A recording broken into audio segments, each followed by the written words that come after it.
Hi, I'm Sarah from The Upcoming. Such a pleasure to speak to you today. How are you? I'm good. How are you? I'm great, thank you. Maybe you can begin with a brief introduction to this amazing, terrifying new horror film, Baghead. And what can people expect when they watch it? Well, they can expect they can expect the creepiest basement and to really be put off pubs forever. A good glimpse of what people can expect. When you first read that script, obviously been working on lots of other stuff, particularly The Witcher, quite a jump in some ways in genre. When you first read Alberto's script, what jumped out to you and why did you want to take on board the project? I think I was honestly just I was initially just excited that it was set in a kind of like modern environment because I've spent so much time obviously in this kind of fantastical land.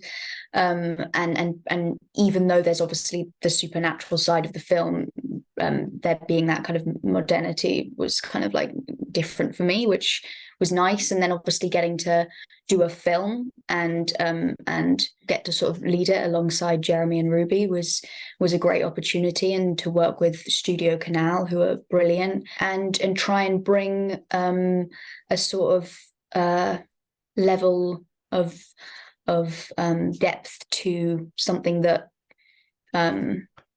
is obviously based on being supernatural and a horror, but try and have the challenge of bringing a little bit of that as well to kind of ground it. And where did you begin? I mean, was it all there for you in the script? Did you go back and look at the short film? And of course, with a film like this, there is sort of this deep mythology that's going back in there.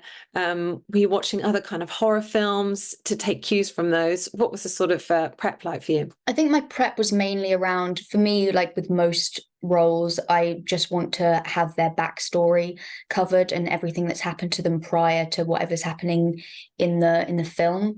And that's what I then can kind of like lean on and carry with me. And that's my priority.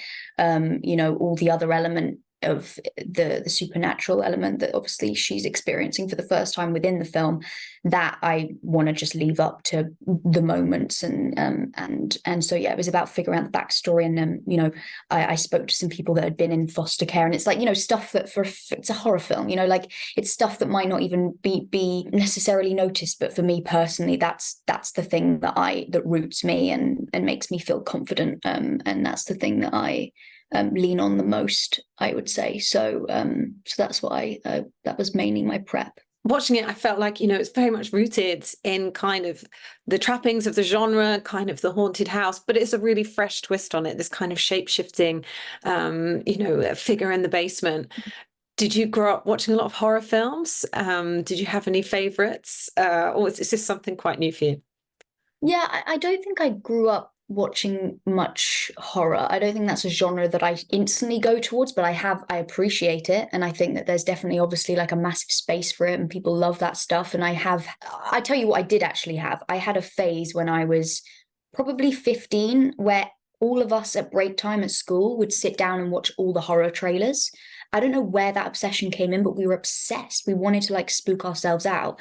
And we would literally go through all of the most scary horror films and watch all the trailers and all these like clips. It was like an obsession. I don't know. That was a phase of like almost wanting to be freaked out. I don't know what the psychology is there, but yeah. And I remember watching like The Human Centipede, which is really messed up.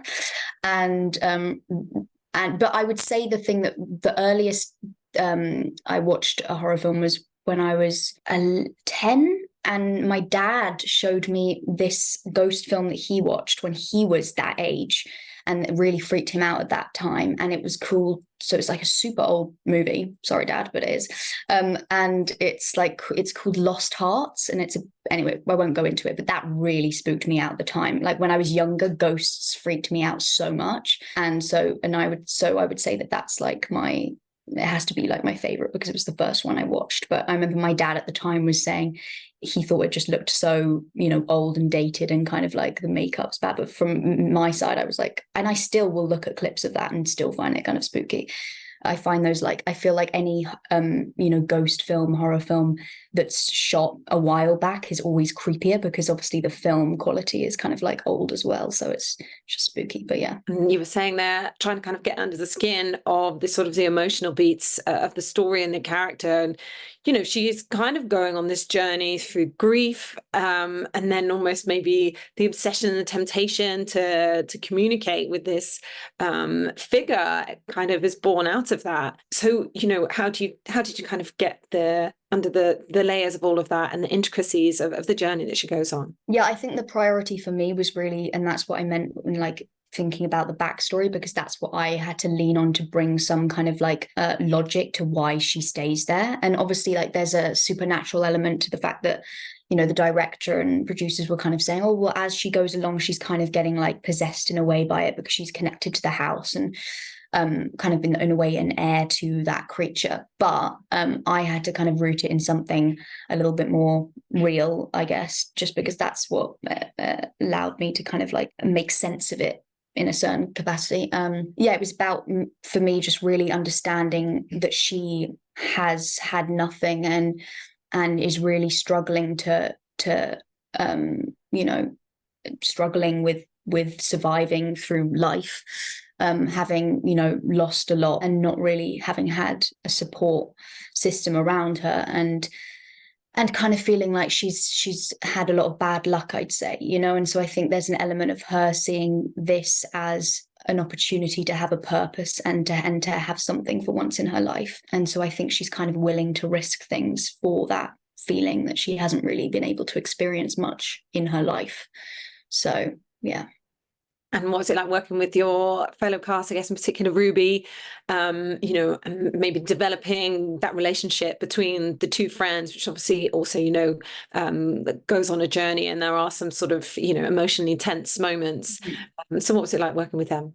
Yeah, I think those scenes were my favorite scenes, honestly, because they were the opportunities for us to bring something that felt real and had, like I say, some kind of, you know, beyond the supernatural, something that had something, you know, meaningful in that sense. And so those scenes really provided us the opportunity, and they are really the main moments in the film where we had the opportunity to give that side. And so you know, I really enjoyed how our characters pull things out of each other, and you know, Iris, my character, definitely has, I think she feels like 2 steps behind Katie all the time, and so, and you know, almost feels like she knows that Katie loves her and that she wants the best for her, but there's an element of her feeling like, you know, I've got this one thing and you're not supporting it. And obviously she's just trying to protect her friend, Katie is. But it was nice to have that pull out the kind of insecurities and the internal struggles of the characters. I feel like those two characters provided that for each other, which was nice to have that opportunity to kind of get that in there, because I know it's sometimes hard to, you know, when it's a genre film, because the priority is always the fact it's a horror film and we need it to be scary and we need to get this shot of the corridor, you know what I mean? And so it was nice to get those moments to actually like stretch the acting muscles, I guess. You know, reflecting, I guess, on your experience of being on The Witcher, perhaps it does help prepare you for, you know, even doing something completely different like this, you know, whether it's the more sort of physically grueling moments or the emotional ones. So maybe tell us a bit about the takeaways from being on The Witcher, and also some of the things you've got coming up. I know Dawn of the Planet of the Apes is one. Yes. I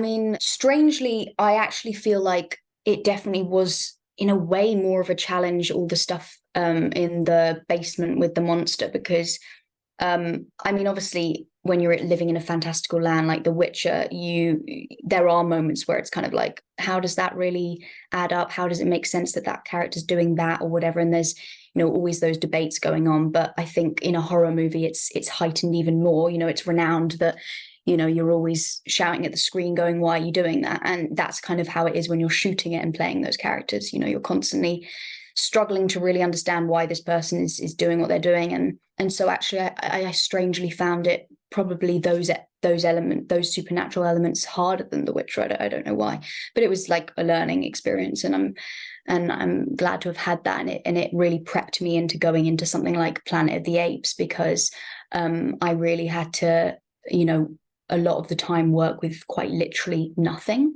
And so it prepped me for that. And I definitely learned that running on the spot and making yourself out of breath can be highly useful to do before takes in anything like that, to just get like yourself in this physicality. And that was definitely get your body in a state of kind of fear. And that definitely was something I took away from shooting that, and kind of learned as I went, honestly, on Baghead. So yeah, but I'm excited for everyone to see Planet of the Apes, which is coming out as well soon. So yeah. Fantastic. Well, thank you so much for sharing all that with me, and can't wait for everyone to see Baghead, and of course Dawn of the Planet of the Apes as well, whenever that comes out. Thanks a lot. Thank you so much.